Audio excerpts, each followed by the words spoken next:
People say you truly understand a person only when life puts you beside them in a moment you never expected. And on a quiet evening flight from Chicago to Seattle, a single mom did something so unthinkable, so shocking, and so heart-changing, that every passenger fell silent, and a young father's life was never the same again. This is that story. It was one of those flights where everyone just wanted to get home. The cabin lights were dim, people were tired, and the hum of the engines felt like a lullaby. But somewhere in the middle row, a loud, heart-piercing sound kept rising again and again. A baby was crying. Not a soft cry, but a desperate, exhausted wail. Passengers turned, sighed, adjusted their headphones, rolled their eyes. And there, holding the infant awkwardly and nervously, was a young father, maybe late 20s. His face was pale, his hands were shaking, and it was obvious he was alone. No partner. No mother. Just him. He bounced the baby. Whispered. Walked up and down the aisle. Nothing worked. A flight attendant tried helping, but the baby only cried louder. "Sir, maybe she's just tired," she said softly. He nodded, but his eyes filled with helpless shame. In seat 14C sat Elena, a single mom in her mid-30s with eyes that carried storms and strength at the same time.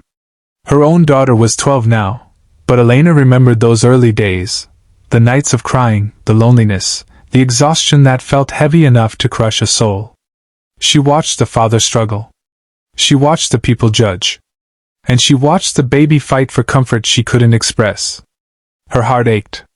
Then the whispers started. "Some people shouldn't travel with babies. Why can't he control her? He's disturbing everyone." Each comment stabbed him deeper. Finally, the father sank into his seat, burying his face in his trembling hands while the baby cried on his chest. The moment felt heavy, unfair, human. And that's when Elena stood up. She unbuckled her seatbelt, stepped into the aisle, and approached him gently. "Hi," she said in a calm voice. "May I hold her for a moment?" The father looked up, confused. You don't mind?" "Of course not," she whispered. "No parent should feel alone." He hesitated only a second before handing over the tiny baby girl. The crying instantly softened. Not fully stopped, but softened, like someone had just lifted a stone from the child's chest. Elena held the baby close, rocking her as though her arms had been waiting for this moment all along. She hummed a tune, an old lullaby she used to sing to her daughter on the nights she herself cried silently after finally getting the baby to sleep. Slowly, gently, the baby's cries faded. Her body relaxed. Her eyelids fluttered. The father stared, stunned, tears gathering in his eyes, not from embarrassment this time, but from relief. "How did you?" he whispered. Elena smiled lightly. "Moms learn magic the hard way." For the first time since takeoff, peace settled over row 14. But the truth was, the baby wasn't the only one who needed comfort that night. For almost an hour, Elena sat with the sleeping baby. The father, whose name was Mark, slowly opened up, perhaps because exhaustion makes strangers feel like old friends. He told her he had become a single father only 3 months earlier. The baby's mother had passed away suddenly after giving birth. Elena's arms tightened around the sleeping child, her breath catching. Mark continued, voice trembling. "I'm trying, but I don't know what I'm doing. I'm so scared I'll mess her up. Today was her first flight, and I thought I could handle it." Elena swallowed hard. Not because his story shocked her, but because it echoed pieces of her own. She knew that fear. That crushing pressure. That silent battle to stay strong when life felt impossible. "I raised my daughter alone too," she finally said. "Different story, but same loneliness. I know how heavy it feels." Mark looked at her, searching for understanding. "You were strong," he whispered. "No," Elena said softly.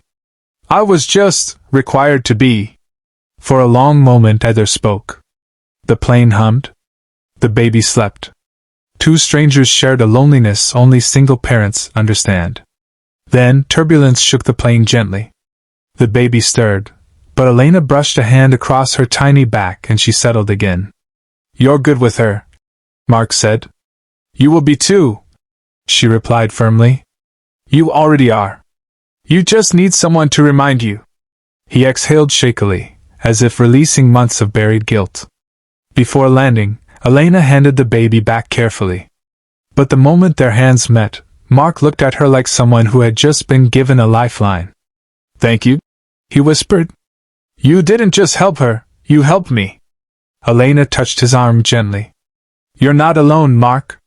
None of us are. Even when it feels that way." As the plane landed and passengers stood to leave, something incredible happened. The same people who had been judging earlier now looked at Mark with softer eyes, some with smiles, some with nods of support. A few even apologized for the pressure they added. One act of kindness had changed the atmosphere of an entire plane. And as Mark strapped his daughter into her carrier, he turned to Elena one last time. "Some people, they say angels don't sit on airplanes," he said with a small smile. "But today, I'm not so sure." Elena laughed lightly, blinking away tears. "Just remember this," she said. "A crying baby isn't a problem. A crying parent is. So be gentle with her and with yourself." In a world too quick to judge and too slow to understand, sometimes all it takes is one person, one small act, to remind us we're still human. A single mom stepped forward not because she was a hero, but because she once stood exactly where that father stood. And in helping him, she healed a forgotten part of herself too. Be kind. Always. You never know whose life you might be changing.